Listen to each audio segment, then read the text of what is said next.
Our brain is the world's best and the most complex chemical factory. It produces a range of substances that helps in the survival and the betterment of ourselves. Falling in love causes our body to release a flood of feel-good chemicals that trigger specific physical reaction.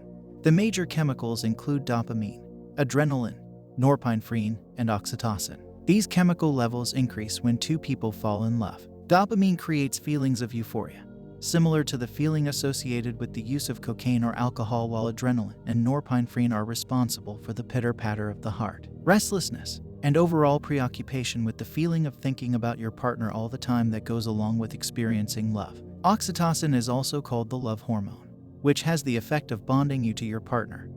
It deepens the feeling of attachment. There are 3 phases of love. 1. Lust. 2. Attraction. 3. Attachment. Lust is a phase where we experience desire. Blood flow to the pleasure center of the brain happens during the attraction phase when we feel an overwhelming fixation with our partner. However, this behavior fades during the attachment phase, when the body develops a tolerance to the pleasure stimulants. Endorphins and hormones like vasopressin and oxytocin also flood the body at this point, creating an overall sense of well-being and security that is conducive to a lasting relationship. Oxytocin is produced in the hypothalamus. Love also deactivates the neural pathway responsible for negative emotions, such as fear and social judgment. When we are engaged in love, the neural machinery responsible for making critical assessments of other people, including assessments of those with whom we are romantically involved, shuts down. That's why love is blind. Love can also be addictive. Your brain will make you believe that you're addicted to the person you're in love with, rather than the chemical reactions that person sets off in your noggin. Just like with drug use, you build up a tolerance to love. It becomes harder and harder to get back to that first high.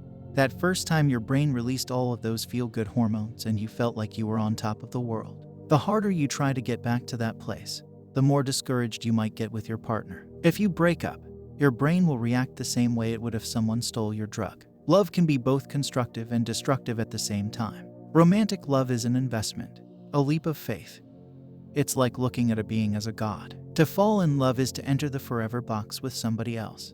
It's the sweeping, swelling moment where your heartstrings are pulled by the melody, and we're carried somewhere else. It's when we exceed ourselves. It's like nothing can be better than this. To sum up the whole feeling in a one-liner, I remember a line from the movie. You're waiting for a train. You don't know where it will take you, but it doesn't matter because you'll be together. Inception. Fast forward, unknowingly involved in unreasonable activities, and experiencing the godhood one never thought about. The where did they come from? Why do we love to cuddle? Why do we give each other the baby names? Why do we create a womb-like space of comfort and divinity for one another? We're trying to find escapes from despair. Together we're creating a shared universe where we can float above the clouds of entropy, about saving ourselves from mortality. Moreover, this cynical age has reduced love to nothing more than the neurotransmitter dopamine. Biochemically, no different than an addiction to dope. The cynical thing is about letting go of the ecstasy of love that inspired Romeo and Juliet, and also the act of judging the way out to criticism, articulating the feeling of being inhuman about a love relationship. Can you blame a couple for making promises that we'll be together forever? Love is our basic nature. It is a state not influenced by negativity. This is the state in which we were born.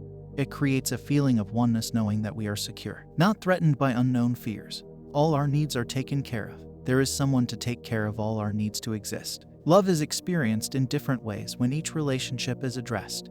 The feeling of belonging creates a secure oneness with everything around us. Consciousness achieves a special experience of completeness as everything is in harmony with us. These relationships are not limited to any one type, be it the love of mother and child or 2 soulmates. At the physical level, body relaxes, allowing vital energy or life force to every cell in the body. Thoughts flow in the mind to simulate the experience of body, mind, and soul. Thus, it enables it to expand into the entire universe to feel the oneness. The brain releases chemicals that generate a feeling of bliss in all 3 states of existence: body, mind, and soul. Everything we come in contact with transforms into a state of joy.